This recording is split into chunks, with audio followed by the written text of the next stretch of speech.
sobre enfermedades isquémicas del corazón. Y vamos a empezar con cardiopatía isquémica crónica. La cardiopatía isquémica es la enfermedad ocasionada por la arteriosclerosis de las arterias coronarias, es decir, las encargadas de proporcionar la sangre al músculo cardíaco. La arteriosclerosis coronaria es un proceso lento de formación de colágeno y acumulación de lípidos y células inflamatorias. Estos tres procesos provocan el estrechamiento, o también se le dice estenosis, de las arterias coronarias.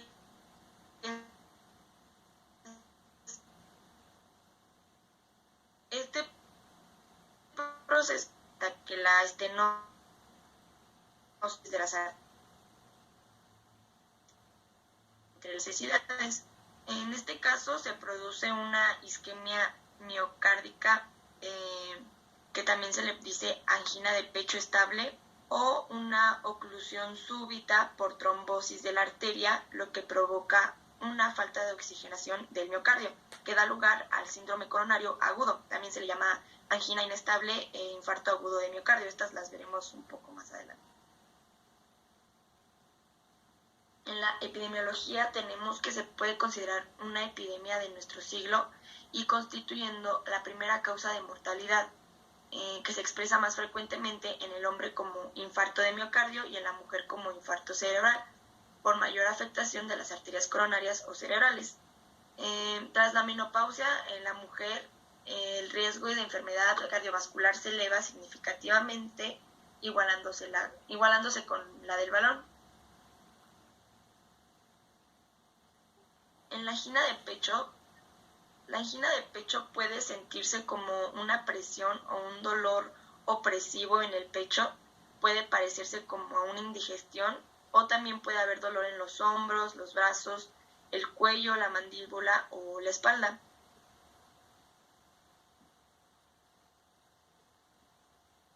El músculo cardíaco o miocardio es el tejido que realiza la función mecánica de bombeo de la sangre hacia el árbol vascular y de ahí a todos los tejidos del organismo.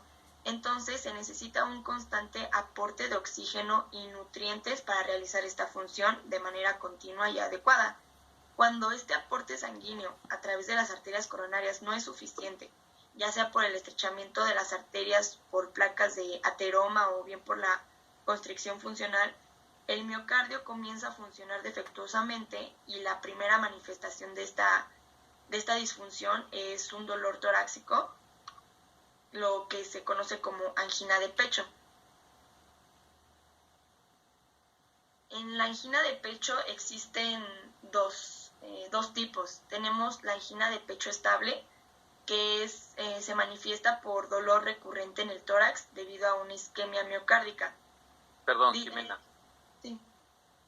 ¿Cuándo se considera que va a haber isquemia en relación a la afectación anatómica de las coronarias? Es decir, de la luz del vaso. ¿Qué tanto se debe de haber obstruido o haber disminuido en cuanto al porcentaje la luz del vaso de la coronarias, del vaso sanguíneo o de la coronaria, para que haya isquemia?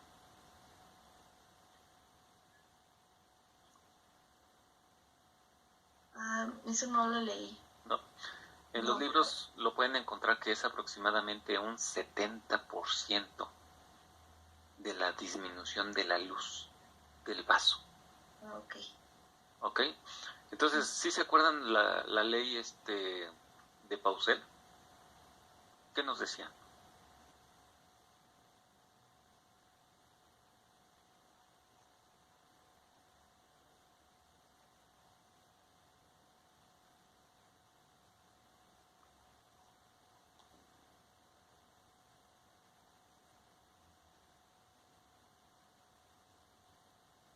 Nos hablaba sobre que el flujo sanguíneo iba a depender de qué factores. Del radio. Del radio, que sería 8 por viscosidad, por longitud. Esa iba a ser la resistencia, ¿no? eso iba a disminuir lo que era la presión arterial, y lo que lo iba a aumentar sería el gradiente de presión por pi por radio a la cuarta potencia. ¿Sí? Entonces, algo muy importante para mantener un flujo constante es el radio, que es a la cuarta potencia. Y ya habíamos dicho que para que disminuyera el flujo sanguíneo, ya sea que disminuyera, aumentara o aumentar el flujo sanguíneo al doble, tendría que ser aproximadamente una alteración del radio del 19%, ya sea de dilatación o de vasoconstricción, del 19%. ¿Sí se acuerdan de eso?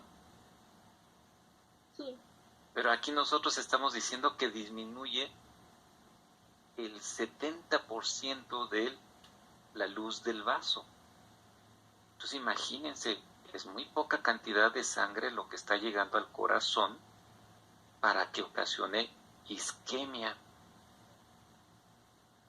y se empiece a dar las manifestaciones clínicas, sobre todo si estamos hablando de angina de pecho estable, pues de el dolor cardíaco, el dolor precordial. ¿Ok? Entonces, por eso, cuando los pacientes que tienen la angina de pecho aumenta el esfuerzo físico, que esto tendría que tener como consecuencia aumentar el gasto cardíaco, el corazón requiere de mayor energía, de mayor aporte de nutrientes, sobre todo para generar ATP. Y como hay una disminución, pues bueno, esto es lo que va a ocasionar una falla cardíaca. O bueno, principalmente se estaría manifestando como un dolor precordial, ¿no?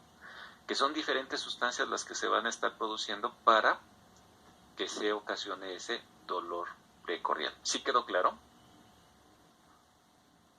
Sí. Bueno, ¿qué más? De la angina de pecho estable tenemos que se manifiesta por un dolor recurrente en el tórax debido a una isquemia miocárdica. Quienes lo han sufrido lo definen con términos como presión, tirantez, quemazón o hinchazón. Se localiza en la zona del esternón, aunque puede irradiarse a la mandíbula, la garganta, el hombro, la espalda y el brazo o la muñeca izquierda. Suele durar de entre 1 a 15 minutos.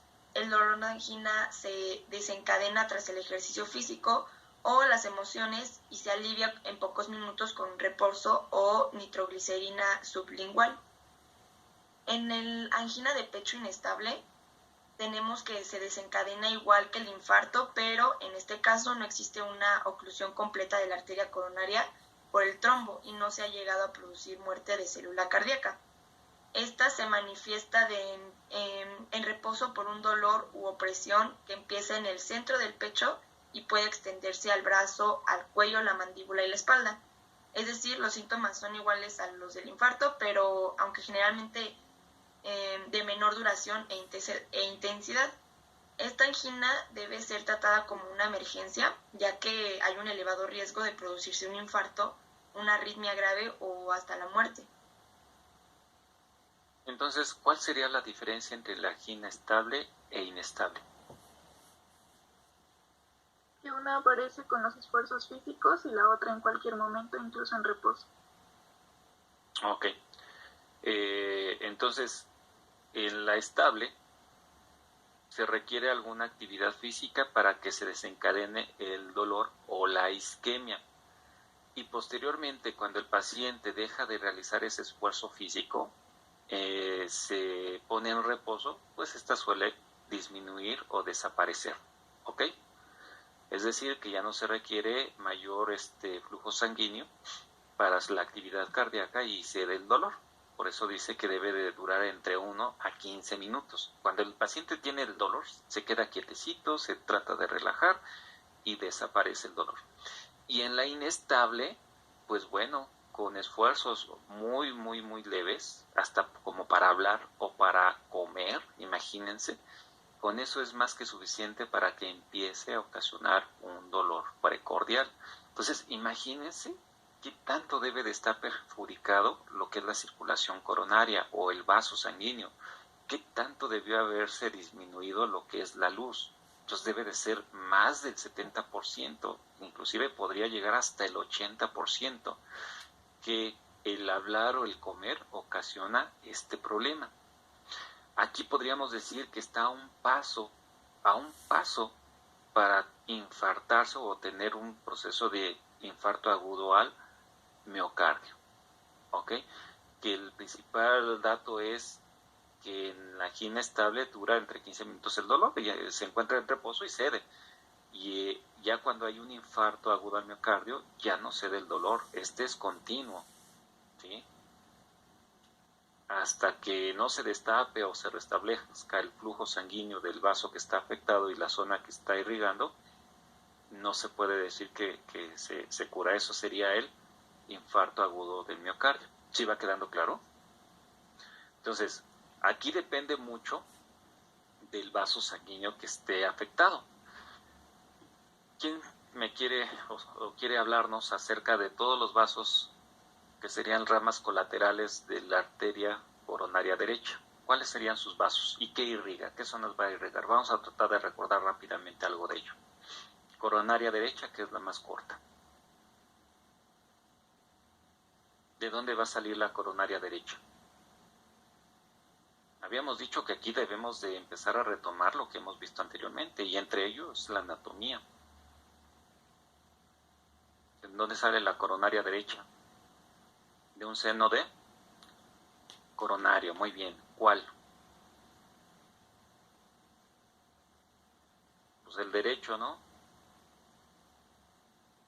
Y ese seno coronario corresponde a la valva derecha. ¿Es anterior o posterior? ¿Posterior? Es anterior. Posterior. No, es anterior. Recuerden, las valvas de esta válvula semilunares se deben de orientar con lo que son las arterias coronarias. Hay una valva anterior derecha y anterior izquierda.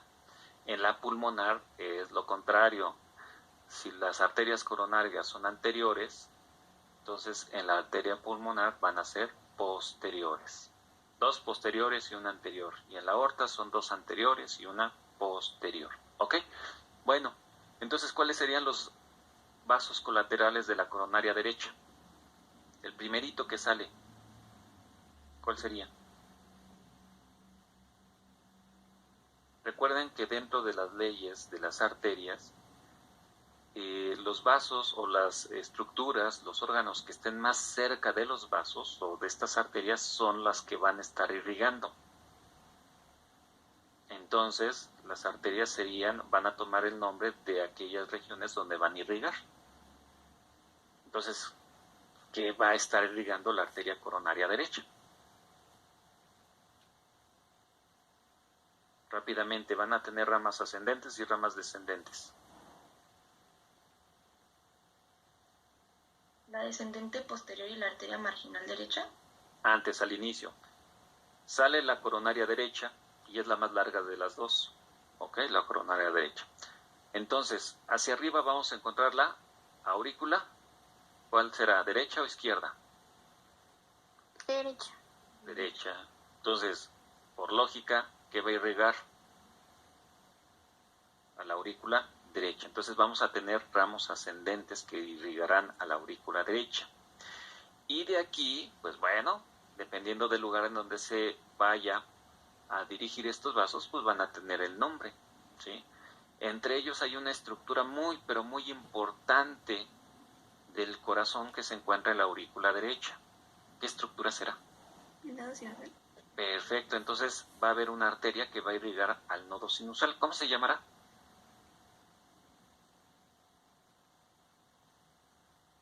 ¿Cómo se llama esa arteria que irriga el nodo sinusal?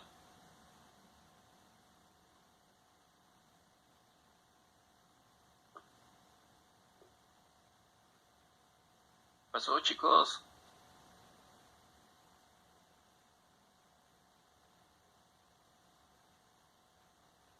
¿Nada? La coronaria derecha, doctor. No. De la coronaria derecha van a haber ramas colaterales. ¿Qué es una rama colateral?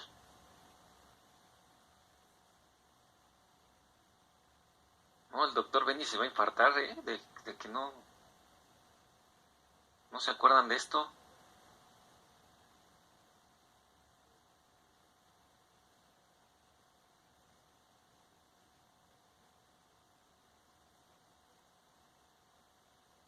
¿Es una rama colateral o una rama terminal?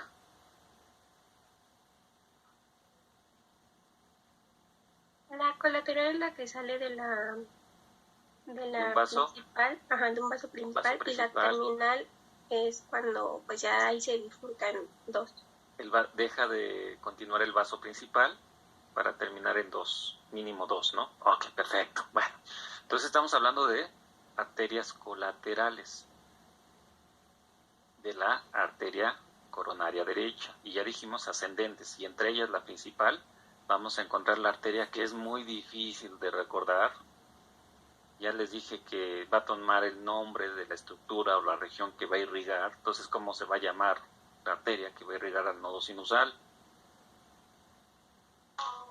¿Del nodo sinusal? Pues sí, qué difícil, ¿no?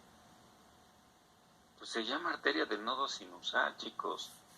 Y en cuanto al porcentaje, la mayoría de los casos sale de la arteria coronaria derecha, ¿ok? También vamos a encontrar vasitos que van a dar irrigación a la misma aorta y a la arteria pulmonar. Y hay otros que dicen que encontramos la arteria marginal de la aurícula derecha, etcétera, ¿no? Hay muchos vasitos que van a estar irrigando lo que es la a la aurícula derecha. Hay algunas ramas que van a irrigar lo que es el tabique interauricular. ¿Ok? Ahora, ramas descendentes. ¿Cuáles son las ramas descendentes de la coronaria derecha? Estamos ahorita en la cara anterior. ¿La arteria descendente posterior? Estamos en la cara anterior, no en la cara diafragmática. Estamos en la cara anterior.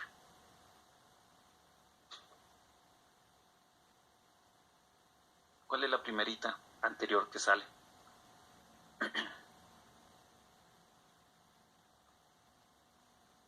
Ahí les va una. ¿Son las que se anastomosan con la coronaria izquierda? Ahí hay una región de anastomosis, muy bien. ¿Cómo se llama? Bueno, es que es el anillo de Valsalva. No es anillo. No es anillo. Ahí hay tejido adiposo, que de hecho así se nombra, ¿no? También. ¿Cómo se llama? Y es una dilatación que es una cámara de salida, o se llama así, es el infundíbulo de la arteria pulmonar por dentro del corazón. ¿La de Vieuxens? Perfecto, entonces la arteria de tejido adiposo de Vieuxens derecha, porque hay una izquierda. ¿Ok? ¿Qué otras arterias descendentes vamos a encontrar?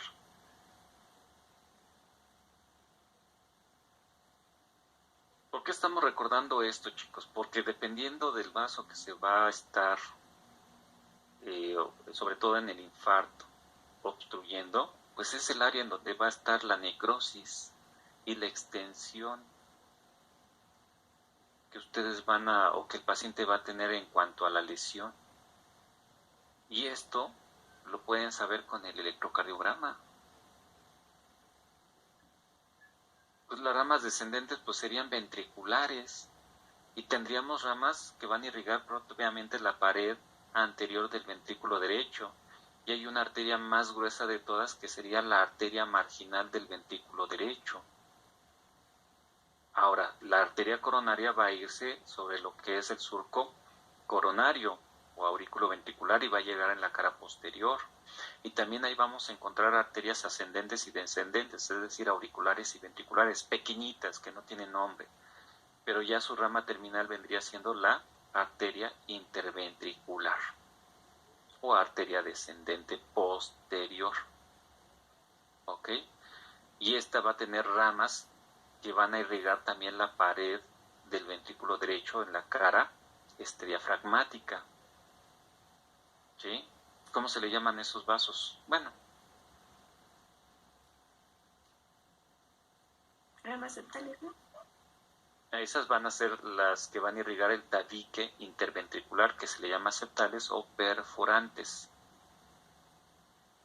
Algunos les llaman diagonales, ¿no? Me parece. Las que estarían irrigando propiamente la pared del ventrículo derecho en la cara posterior. ¿Ok? Ahora, de las perforantes, ¿qué estructuras importantes se encuentran, sobre todo a nivel de lo que es el tabique interauricular? El nodo auriculoventricular. El nodo auriculoventricular. Entonces, la arteria coronaria derecha también va a irrigar al nodo auriculoventricular a través de lo que es la rama interventricular posterior. Entonces, vean, si se llega a ocluir la coronaria derecha, va a afectar al nodo sinusal y puede afectar al nodo auriculoventricular, pero también estaría dando irrigación a lo que es el haz de His y al pilar anterior del ventrículo derecho. ¿Ok? Ahora rápidamente, coronaria izquierda es la más pequeñita. ¿Ok? ¿Cuáles serían sus ramas? Aquí sí podríamos decir que serían sus terminales, ¿no?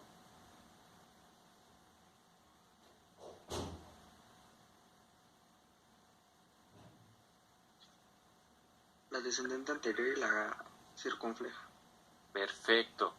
La descendente anterior, ¿cuáles serían sus ramas colaterales?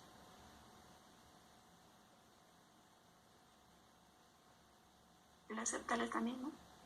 Tenemos las septales, que van a irrigar. ¿Las qué? ¿La del cono arterioso? O también sería del tejido adiposo de Vieussens, ¿ok? Esa sería una rama diagonal, vamos a decirlo. Y esta rama descendente anterior va a dar también ramas diagonales tanto para el ventrículo derecho como para el ventrículo izquierdo, la pared anterior del ventrículo derecho como el ventrículo izquierdo. Lo mismo que la descendente posterior, nada más había dicho que era el ventrículo derecho, pero también va a dar para lo que es la pared del ventrículo izquierdo, ¿ok? Perfecto, entonces vamos a tener las perforantes. También las perforantes, recuerden que estas se van a anastomosar con las posteriores, y las perforantes anteriores van a irrigar 2/3 anteriores del tabique interventricular. Por lo tanto, la posterior va a irrigar 1/3 del tabique interventricular. ¿Ok? Las más importantes de las perforantes anteriores son la primera y la segunda, son las más gruesas. ¿Ok? Bueno, y también van a irrigar lo que es el sistema de conducción en menor porcentaje, ¿verdad? Pero sería también el nodo sinusal y el haz de His. ¿Ok? Y también de la coronaria izquierda se dice que también puede salir una arteria que irrigaría al nodo nodo sinusal, también en menor porcentaje, pero también de ahí se puede originar. Muy bien, de la circunfleja, ¿cuáles serían las ramas colaterales?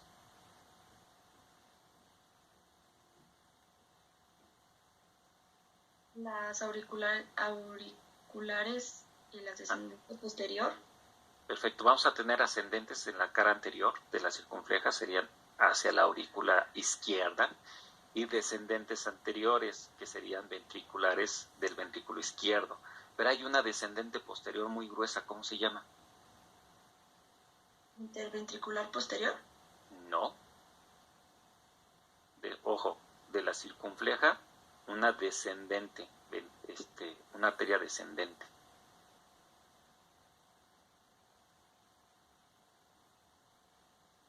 Es la que marginal. pasa por el interventricular, ¿no?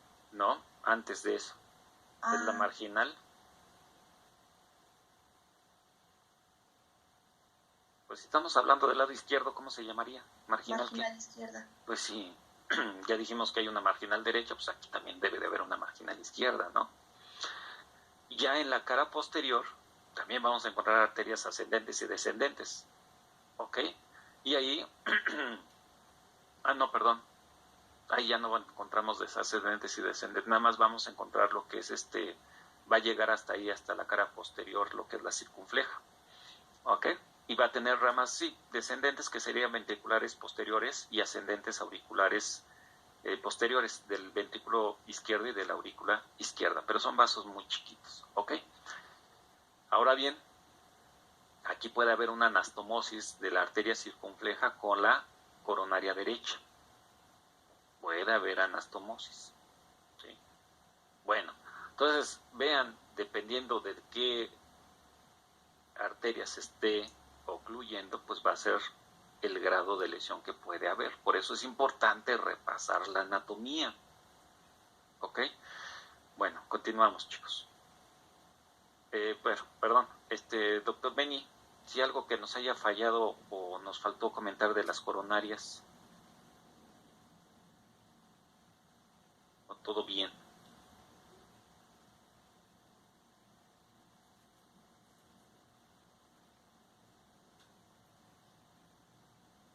Creo que no funciona su micrófono. Bueno, continuamos entonces, chicos.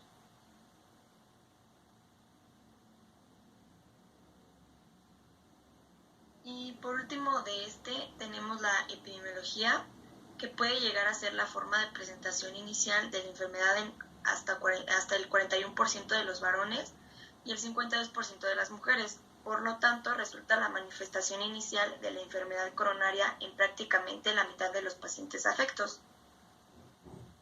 La prevalencia de angina en los diferentes estudios comunitarios muestra un incremento con la edad desde un 0.1 a 1% en mujeres con edad de entre 45 a 54 años, de un 10 a 15% en mujeres de 65 a 74 años, y en los varones el incremento es de un 2 a 5% de los 45 a 54 años y de un 10 a 20% de los 65 a 74 años.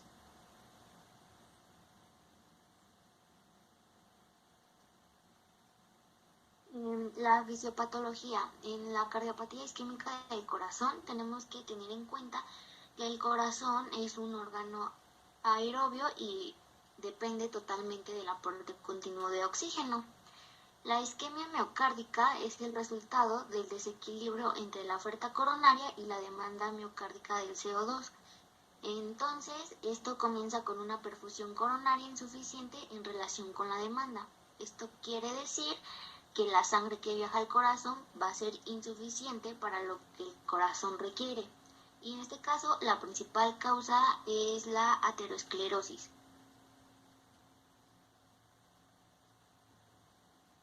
¿Me puedes pasar a la siguiente, por favor?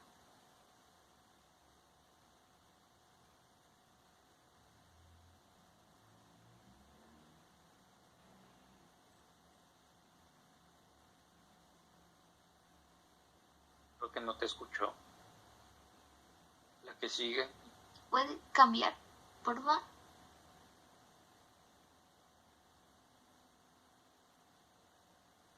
No, ok. Para empezar, la aterosclerosis, sí, no te preocupes. La aterosclerosis es la formación de una placa que evita el flujo de sangre hacia el corazón. Es una placa de colesterol y esta placa ataca las arterias, en este caso puede atacar también a la coronaria y deja sin flujo a una parte, a una región, y esto provoca la disminución de oxígeno. Y en este caso pues provoca la isquemia y todo el tejido puede ser lesionado. ¿Le puedes cambiar a la siguiente, por favor? Y encontré este video muy corto y siento que ilustra muy bien cómo es que se forma la placa. Adelante. ¿Lo vas a poner, no? Sí, pero sí. Se cambió.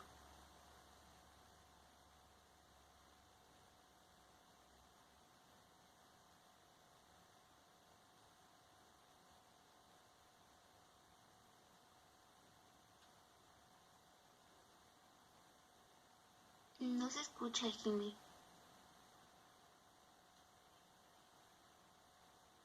Hay que poner dentro de las opciones compartir sonido. Ok. La barrita.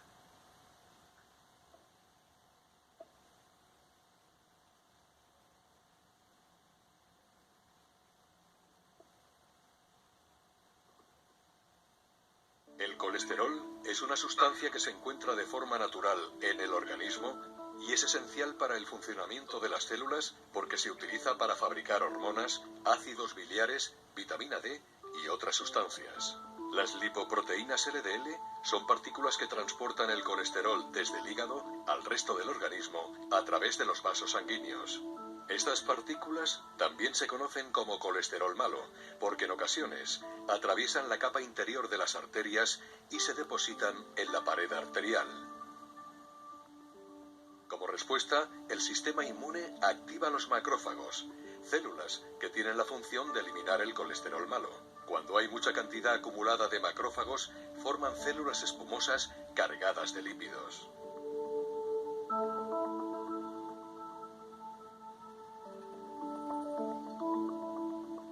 Estas células producen la placa de ateroma, que sigue acumulándose en las paredes de las arterias. Este proceso empeora cuando intervienen otros factores de riesgo cardiovascular, como la presión arterial alta, el tabaquismo o la diabetes, entre otros. Pero el colesterol es un problema de salud silencioso. En muchas ocasiones pasa inadvertido hasta que el crecimiento de la placa de ateroma estrecha y endurece las arterias, dificultando la circulación sanguínea. Algunas placas inestables pueden romperse, liberando su contenido en la sangre y formando un trombo que puede derivar en un infarto de corazón o en un ictus cerebral.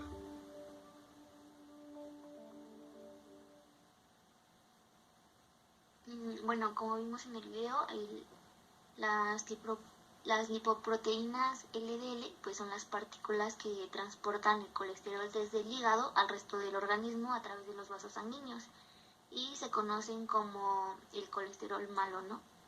En este caso, la cardiopatía isquémica incluye dos espectros, que es la parte crónica, que es la angina crónica estable, y la parte de los síndromes coronarios. En la parte crónica, nosotros cuando nacemos, pues tenemos nuestras